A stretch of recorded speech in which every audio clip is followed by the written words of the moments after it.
I think generally Bombay film industry has become more accessible. It has become more polite and humble thanks to the OTT because many myths have been broken, many hierarchies have been dismantled.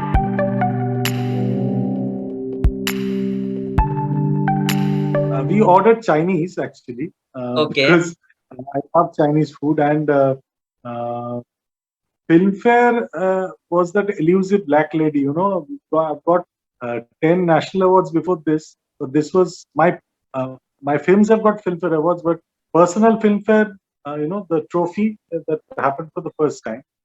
So it was a very very special night, very memorable night, and I was telling Jitesh all about it, that how I used to grow up reading the nominations and the awards of various years starting from 1950s, and how I got my heart broken when my favorites didn't win and all that. So a lot of memories with Filmfare Awards, and it's I mean one of the most prestigious and oldest awards in the country. So naturally, it was a euphoric day. It was difficult in the sense he was playing Bose, which is pretty much away from what he looks like and he is in his real life. And so obviously that travel was difficult. That convincing was difficult to convince that he can pull it off because I have a vision. I have a uh, bigger picture in mind in which he fits very well. I needed to convince him that, and he finally got convinced. After he got convinced, it was not really a very difficult thing because he's a very dedicated actor, and his makeup used to take around 1.5 to 2 hours to put on and to take off. So 1.5, 3 hours actually. So, and we were shooting in the sweltering heat of Uttar Pradesh. We were shooting in Ayodhya, uh, Faridabad, and it was physically a very extenuating circumstance.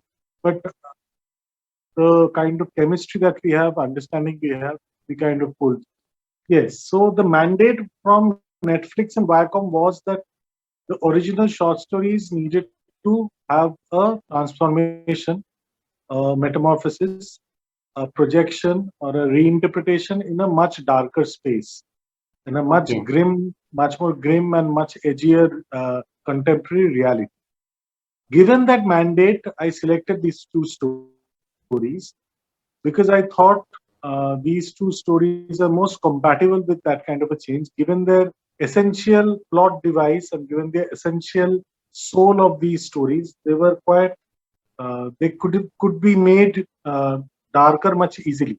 The final outcome, the final nemesis, the final retribution of the protagonist, it could go into a much darker space given the two crises handled in the two original stories. So it was a mandate from Netflix and Viacom, and I happily latched on to that because the previous adaptation of Ray, which I did, which was Feluda Phirod, I've been very loyal to the Yes. text. I've really loyally reproduced and brought to life the text on screen. So much so that some of the dialogues are actually verbatim taken from the book, so as to give the maximum pleasure to the reader who is grown up with Feluda stories. With these stories, I was very keen and happy and very relieved to have a totally different approach because I hate repeating myself. And Netflix and Viacom's mandate gave me that freedom to do it this way.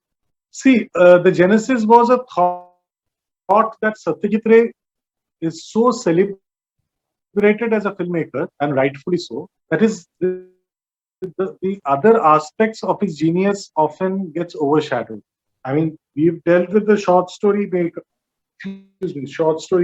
or a short story writer, but even the music, the music aspect or designing, be it production designing or costume designing, the calligraphy, the illustration, the sketching, the he was a 360-degree complete polymath, the Renaissance Yeah. essential Renaissance man.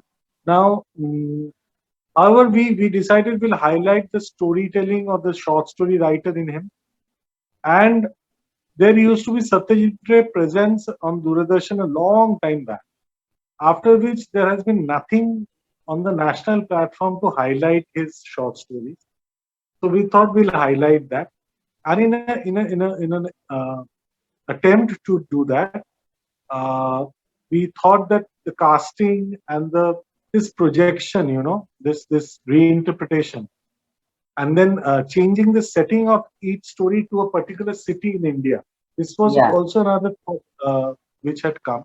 And so initially we had started off with 12 stories, 12 possible cities of the country. But later it got cut down to four. Now, this kind of dictated the casting. So we decided the protagonist should be a face with whom the entire country is accustomed to or familiar with. Why? Because to shake off any Bengali overtone and establish the fact that Satyajit Ray's short stories went much beyond the region of Bengal. They were universal stories which could be applied to any era, any time zone, any region in India, any language, any subculture, any media. Which is why we decided, okay, let's take pan Indian actors, let's take pan Indian backgrounds and contexts and reset. That's a tough one. There are a number of favorite shots. The climax of Forget Me Not was very exciting for me Yeah. because it was a single take sequence. Uh, the opening sequence is also single take sequence to a large extent, but there the actors and their craft comes into play. I just set it up for them. But the climax of Forget Me Not is something which I kind of devised, and people were very very scared and apprehensive. Mhm. But I am from theater, so I Yeah. know what kind of impact such a tableau approach of storytelling can have, And Yeah.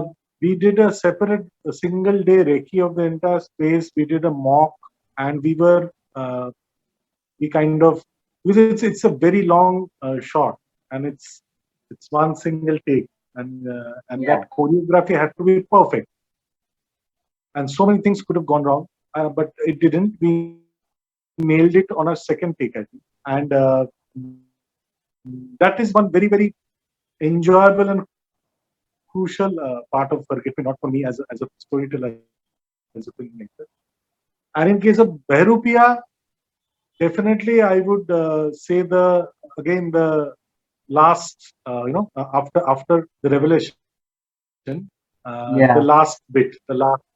because a very important thing, he actually twisted his leg while running.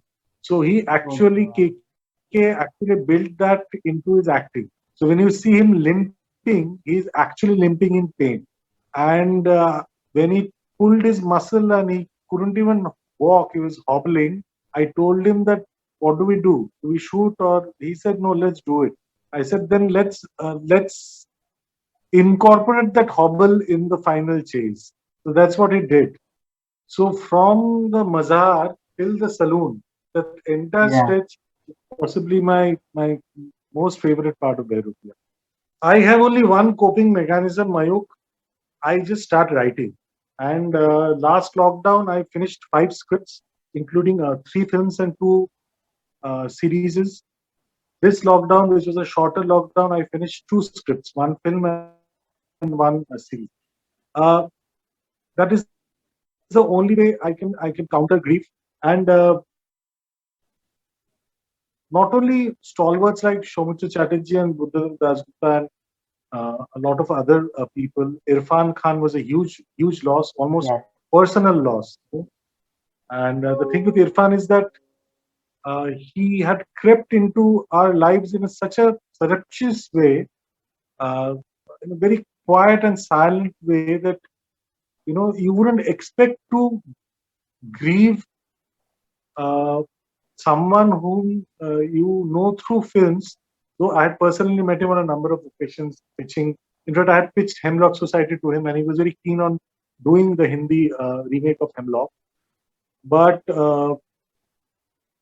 he was like, I couldn't recover for days. So Yeah. Irfan is there, obviously Soumitra Chatterjee because that's this, but the general citizens, the ordinary citizens of my country, they have suffered so much, especially during Mm. the second wave. It is very depressing. And one thing I did, obviously, which kept me sane, is I just got into this entire oxygen cylinder and ICU bed and ECMO Yeah. machine and doctors and this thing, and started leveraging my social media handles and making personal phone calls, starting safe homes, starting an oxygen langar, all these things I started doing. That kept me sane and uh, made me feel that I'm remotely useful in a warlike situation in my country. Oh, it has been fascinating. Number one, OTT gives you the freedom to exactly say the story the way you want to say it without any constraints or anything. That's number one. Though, thanks to a lot of people getting offended with a lot of things, a lot of self censorship has come in. But even Yeah. then, it's better than the film scenario. Number two, for storytellers like me, it's a boon because instead of the usual 2.5 hours constraint, you now have 8 hours or 6 hours or 7 hours to develop characters and storylines and subplots, which just makes for a richer, storytelling. Like if I take a Yeah. parallel from the literature world, suppose suddenly you are being told that okay, from now on you can also write novels. You don't only have to tell stories through writing short stories. So that is the kind of uh, literary space or storytelling space or creative space that is being accorded to you thanks to the OTT revolution. Number three, and very important thing which I felt is that I think generally Bombay film industry has become more accessible. It has become more polite and humble thanks to the OTT because Yeah. many myths have been broken, many hierarchies have been dismantled. People are respected now. People from all over the country, and it's easier to get through to people you want to get through to in order to tell a story. You know, actors and stars have started replying to WhatsApp messages. They've started taking phone calls. Managers have become responsible in calling back. All these Yeah. cultural and work-wise changes have come in Yeah. thanks to OTT. I would suggest start with Nayok Yeah. because I think it's for me the ultimate Ray film with its humor, the brevity of dialogues, with its humanism, with its treatment, with the performances, how to subvert the matinee idol, in terms of a Yeah. realistic story, and it's a master class, I think. Then of course I would say Opur Shongshar, which is the favorite story of mine in the Opur trilogy, the favorite film of mine. Then I would recommend Gupika and Bhagavain. I don't think of more lyrical and a more hard-hitting anti-war film has and more enjoyable anti-war film. Maybe Life is Beautiful has Yeah. been ever made in the history of cinema. So Nayok, Opur Shongshar, Gupigan Bhagavain. Uh, then I would say Aranyat Dinratri. Again, the joie de Okay. vivre of the entire existence of urban existence of today, the millennial. I think the millennial generation will really enjoy it, and uh, I think the fifth one would be I would recommend Shima Bhakti. Again, a very, Okay. very modern story and a very favorite film of mine, very close to my heart. So I think these five films you should start with, and then you should finish all of them because everyday film, even his comparatively weaker films, are masterpieces in comparison to a lot of filmmakers' best.